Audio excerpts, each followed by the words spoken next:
get away from having to...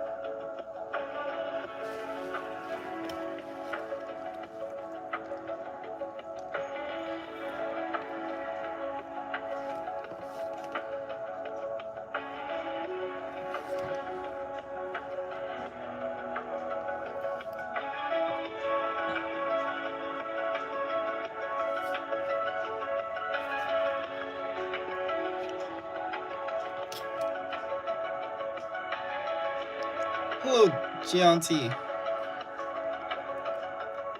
Nice info. What does that mean? I give out nice info, but I haven't yet. So maybe you just have a lot of faith in me.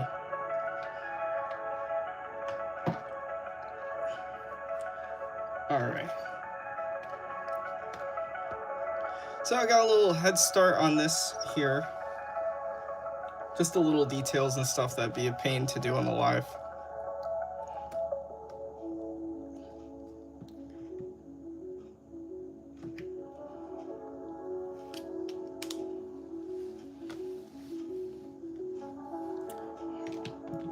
Actually, I'll do something else too.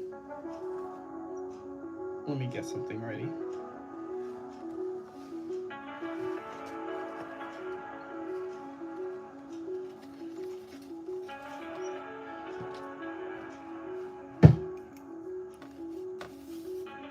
Hello, Kaylee. Long time no speak. As always. Alright. I'm gonna make another test for curves. So let's do a sword. In the Dead Liberty series, we have a lot of ninjas. And they can often be seen using a variety of weapons. And swords, specifically, I like to give them katanas, so you'll see that a lot. They do have ninjatos as well. I probably pronounced that terrible. Ninjatos. they do have those as well. But I like the katana. Katana is like one of my favorite swords. However, the katana is a bitch to draw because of the curve. Hello, Flip Voslo. So, not only is it a bitch to draw, because like I kind of did it well here, but it's kind of a pain to ink. And I'll show a new tool I got that could probably help speed the process. And I did one off camera to test it out, and here is a look at that. Look at those clean lines on these curves. And I'll do that on camera as well. You can't really even see any breakups or how I kind of freehand it. I did mess up this one, but that was my own fault. I could explain that later. But did that. So I'll keep you hungry, and I'll reveal what it is. My secret tool that I just acquired. Some people are gonna be like, oh, that thing? Hello, and dang. Alright, let's just do something similar to what we did before. I know not too unique as, well, a little redundant, I should say, than the other one. But I'll do some kind of like dragon tail or something kind of curving. Again. So, basically, there will be times where you have to ink something that's curved, like a sword here, and you kind of want the sword to kind of be uninterrupted and kind of perfect, and you know, it's a man-made object. So here's what I use. Hello, Codename, and thank you. He loves you too. Alrighty. So I just got some French curves.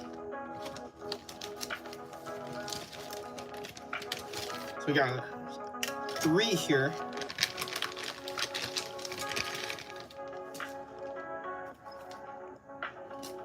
So I got 3 different ones. And they are bevel edged. So that's good for inking.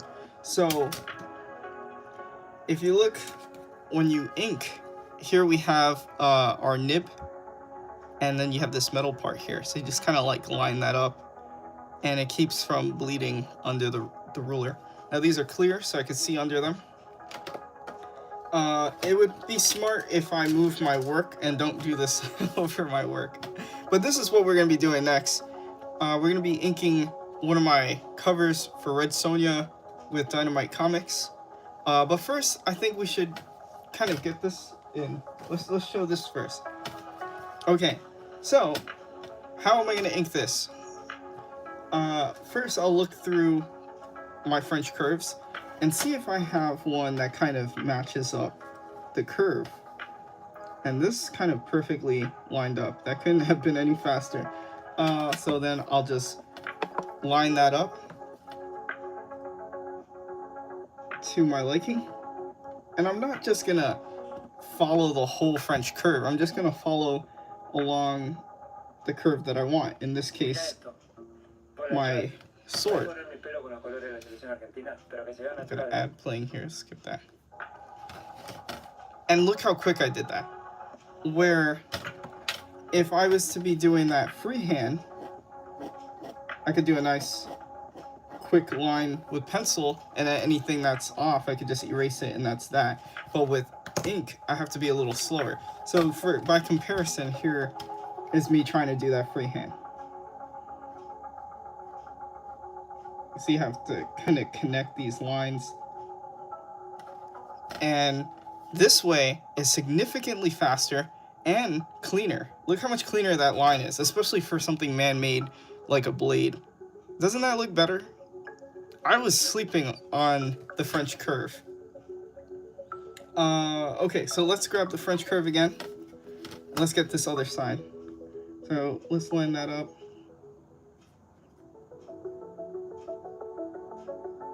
And I'm not going to use this for every single curve, but mainly if I have some like big curve and, you know, it can help me be a little more precise, or something man-made, or something like these swords. The main reason I wanted it for is the swords. Look at that, one swoop and I'm done with it.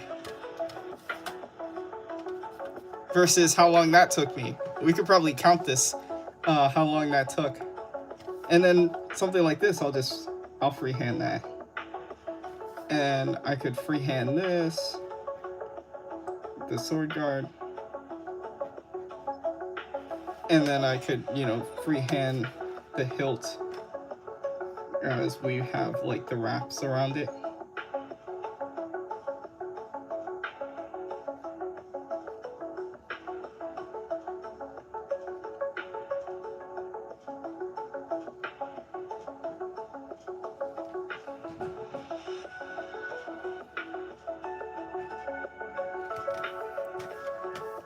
Alright, you know what? Let's see if I can get that curve too while we're at it. So I got like 3 curves here. Can I get it? Looks like it.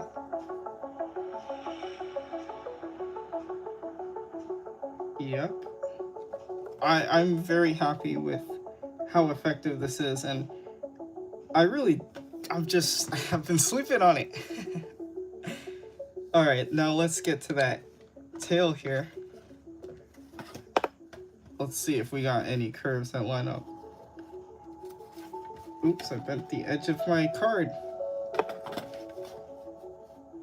Alright, just lining it up. This kind of, but not perfect.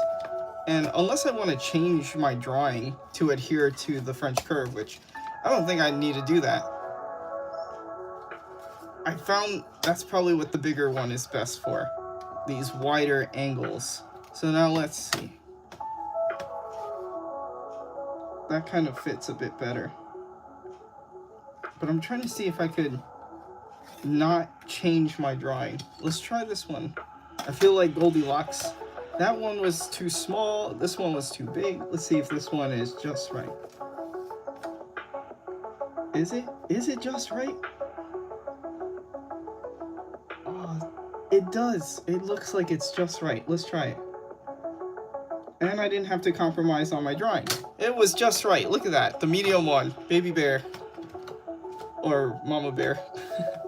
Alright, let's try. Let's see this one now. Now, some people might be like, oh, you're taking more time looking for a curve. To that, I would say, again, depends how accurate you want the line. And, you know, for me, I would use it if it's like a big thing and I really don't want to mess it up, like a spaceship or something.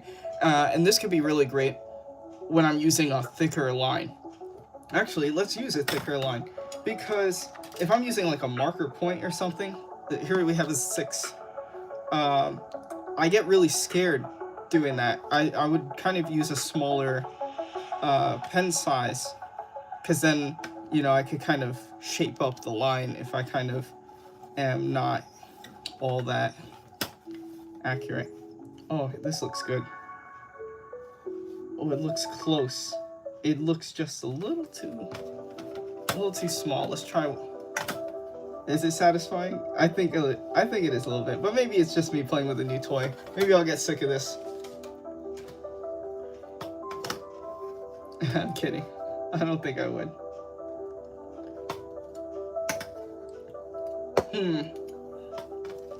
I guess if I really can't find a good fit for a curve, I could just freehand it. But like for the ones where I can use the curve, it's already saving me time and gives me a precise look. It's a shame because I really wanted to use the larger size. But let's see. I don't want to give up just yet. I feel like there's got to be it somewhere. I think it's here. Oh, here we go. So it looks like it doesn't go all the way, so I'll just freehand the rest of it, and that's totally fine. Okay, so I got a thicker pen here. Okay, and just keeping an eye on my drawing, and I'll stop it there, because if I kept following the curve, it would go inward like this, but I don't want that. I want to keep going to the spine of my dinosaur dragon thing, and then I can shape that up. And then, let's take an eraser, let's clean up the lines so we can really see how sharp these lines are.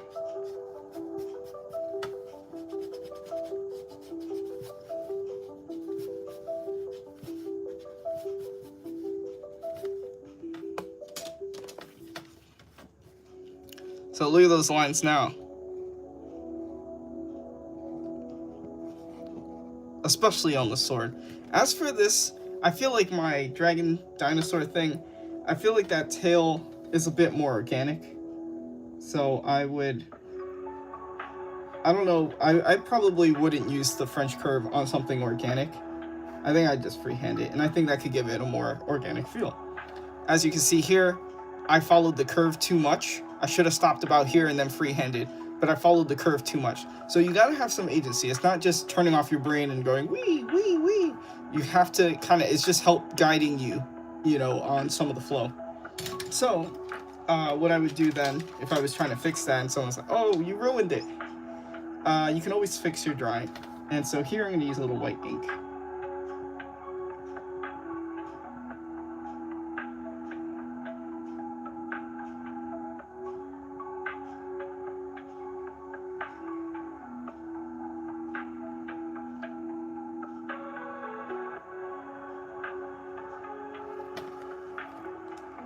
And I could go in with another coat of that, just to be a little more precise and a little more white, and kind of blend it in a bit better. But I don't want to waste too much time.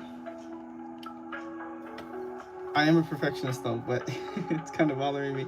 But this is just a test slip, just to kind of demonstrate that.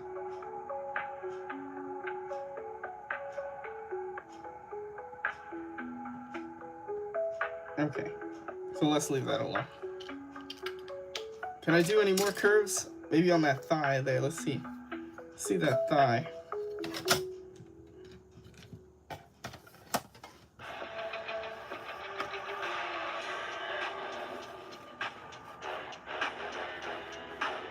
What's up, everybody? Welcome to the Echoes. I am Michael Jr.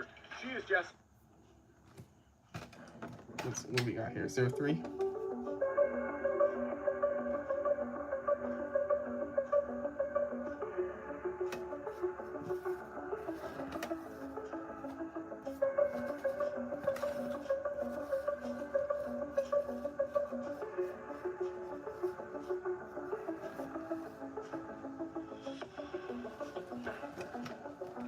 Let's use the smaller one, and then we'll get back to work. I just want to see if I can get the smaller curve. Oh, here he is. Here he is. You hear myself? Myself, I'm still messing up. Alright, cool enough. I like it.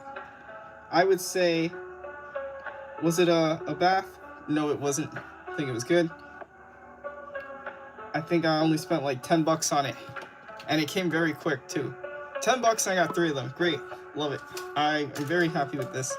So let's put these to the side. I can't wait to use them in the field. I can't wait to use them on one of my actual pages or covers. I dropped some papers. Let me get them.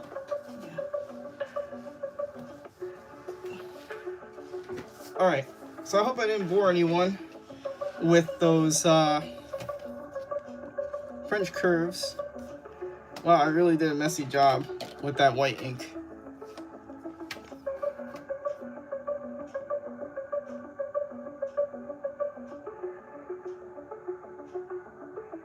Okay, whatever.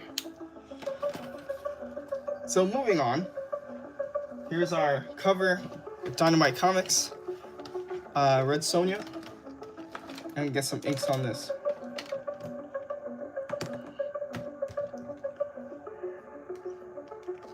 Let me take a sip of my art juice real quick.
Keep hitting the camera.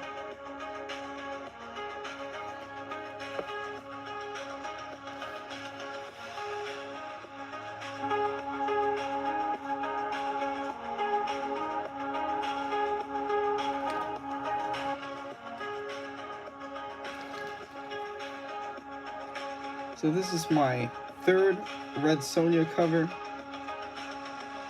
of this batch. And I finished inking the other two.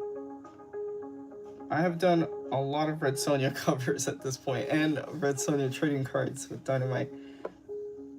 So I've really grown something of an affection for Red Sonja.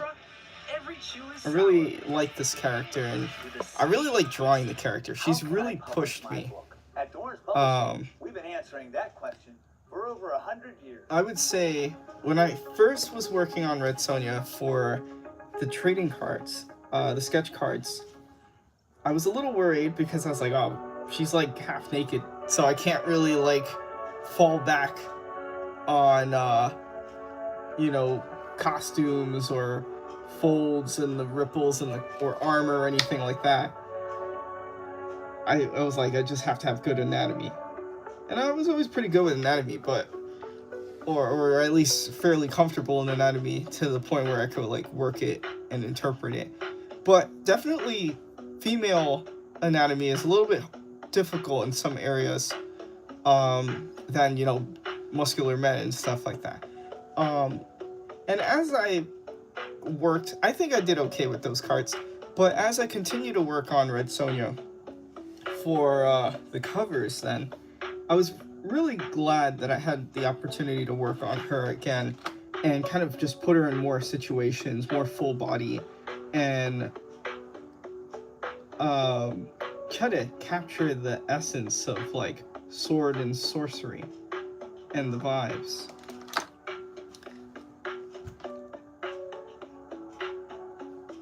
No, I do not miss those red covers at all. That was hell, literally hell Sonja.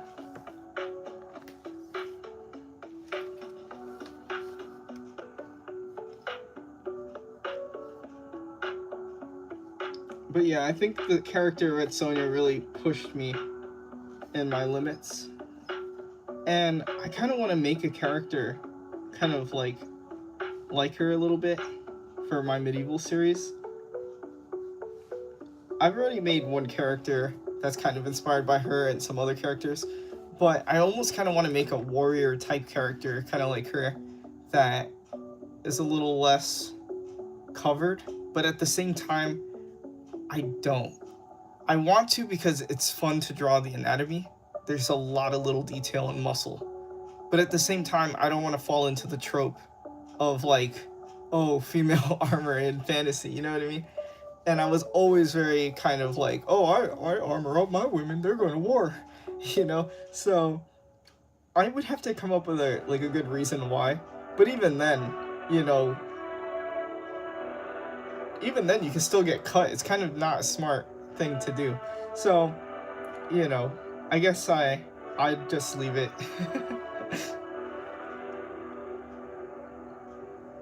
I wonder if I could talk to future Jake for a second. Do we ever figure out how to work a character like that? Do we ever end up with a character who's a little more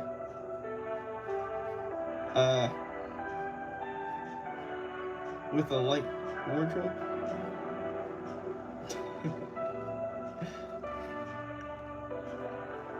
I mean, she doesn't even have to be in like a bikini or anything. I mean,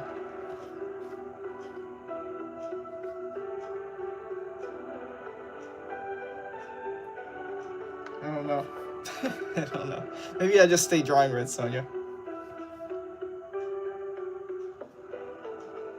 I feel like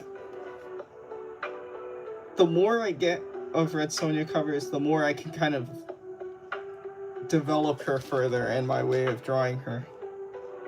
So I kind of hope I get more of her in the future. Which is not something I ever thought I'd say. Because I normally like, my Spider-Mans and Batmans and monsters and stuff like that. But she's fun. I could draw like monsters in her covers as well. And I do. So far, my favorite one is the one with the snake. I really like how I drew her here. Really taking a lot of inspiration from Frank Frazetta, especially with this one, as I'm trying to go heavier with shadows.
When did creating become complex?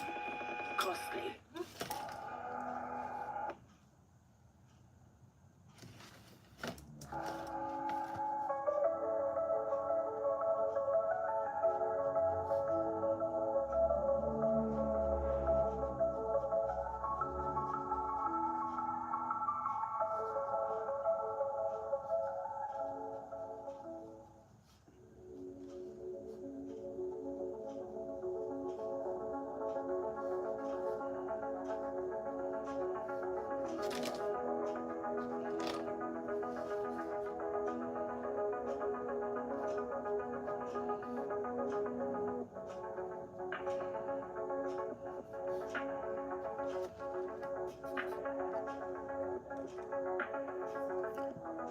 I'm playing it safe because the last few times I played regular music, I got hit with, like, what is it? I can't remember if it's, like, restricted. I forgot what it is. I'll tell you later when I look it up so I know the exact, thing that's wrong with it. I get a little exclamation mark on it. I think copyright claim or something.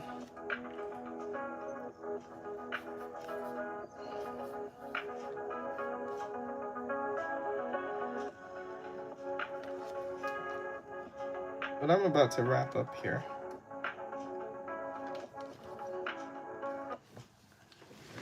I think I'll just, I'll show the other covers that I've done, and then we'll pack it up.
Alright, here's the other two covers I did. So here's the first one.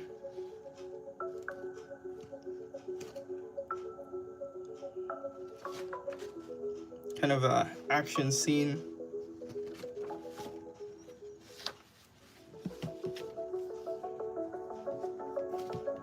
And I like this one a lot. Here's the second one.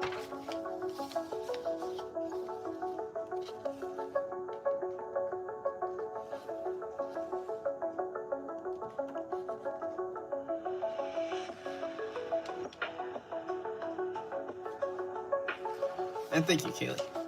Alrighty, let's get the hell out of here. So let me move this out the way. I got the main figure bulked in. Anything else can be done in background foliage. Alright, so we got to talk about the French curve and progress on this cover here. I'll be working on it off the live. Let me just add a little bit here.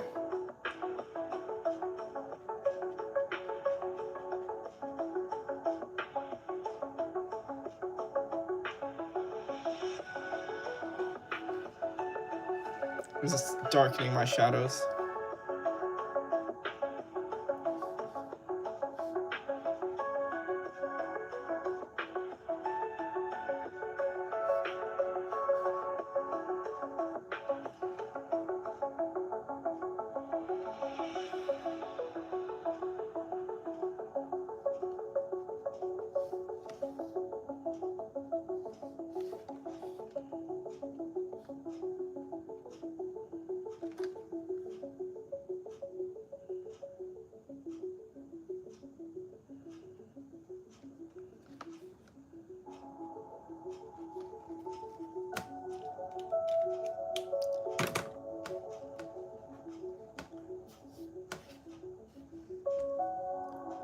Alright. Thank you, Kaylee, for dropping by. Alright. And we'll head off here. For the people rewatching, as always, make it because it doesn't exist, and do it because you love it. Enjoy the rest of your night, and good night, Spectres.